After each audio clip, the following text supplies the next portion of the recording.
Anies itu setelah dia gagal menjadi gubernur, setelah penjegalan terhadap dia berhasil dan pemufakatan jahat tanggal 19 Oktober itu dilangsungkan, lalu pada saat 27, 28, 29 proses berjalan, di tanggal 30 Agustus ada ratusan, bukan puluhan, bahkan ratusan warga dari Kampung Bayam, dari Kampung Akuarium, dari warga miskin kota datang ke rumah Anies. Oke.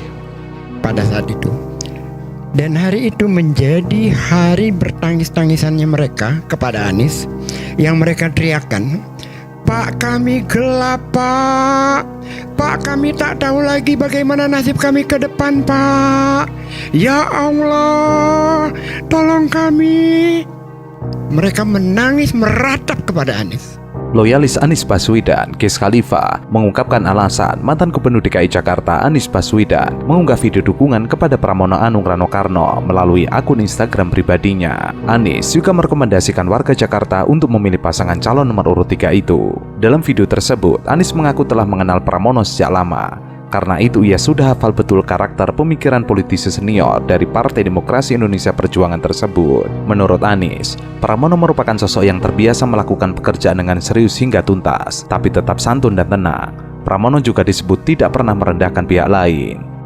Sebagian besar itu adalah warga Kampung Bayam yang haknya dia, yang sudah mendapatkan nomor rumah.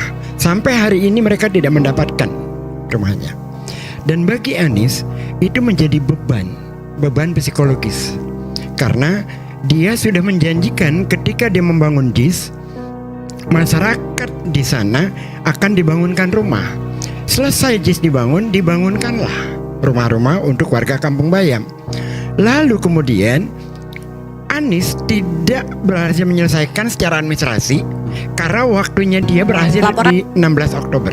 Tetapi dia sudah buat rapat dengan Wali Kota Jakarta Utara, dengan Jakpro dan lain-lain untuk warga Kampung Bayam itu bisa masuk. Sampai hari ini mereka tidak bisa masuk. 2 tower di Kampung Akuarium sampai hari ini belum terbangun. Lalu banyak lagi hal lainnya buat warga miskin di kota ini tentang akses air bersih dan lain-lain dan sebagainya. Intinya mereka kecewa dan melapor itu ke Mas Anies. Intinya mereka kecewa melapor kepada Anies. Baik. Selain itu, Anies menyebut Pramono juga bisa berkomunikasi dengan semua kalangan. Artinya, calon gubernur Jakarta itu diterima dengan mudah di semua kalangan. Karakter itu dinilai penting untuk memimpin Jakarta. Terlebih Pramono juga minim kontroversi, apalagi kontroversial, hal yang sifatnya remeh. Selama mengikuti aktivitas kampanye Pramono, Anies juga menyadari banyak kesamaan dalam paradigma pembangunan kota serta keberpihakan kepada yang kecil.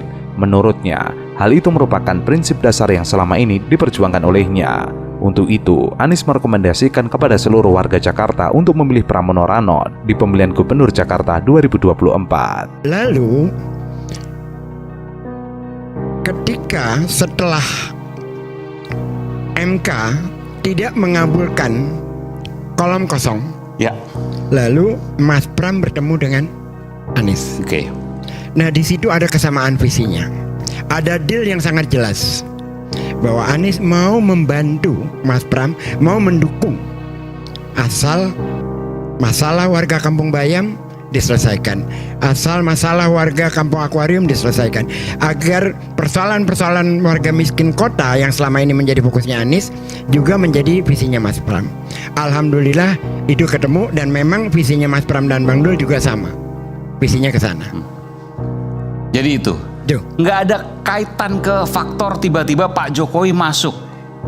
Nggak ada korelasinya itu. Sama sekali. Nggak ada. Dan waktu saya tahu Bung Ges dekat dengan Mas Anies Baswedan, ketika Pak Jokowi masuk kemudian dalam tanda kutip ya mengendorse calon yang satunya. Ya. Tadi karena sebutan saya sebutan juga ke Ridho ya, Ridwan Kamil Suswono. Lalu kemudian Mas Anies sempat berbicara apa? Nggak bicara. Jadi sama sekali. Sama sekali.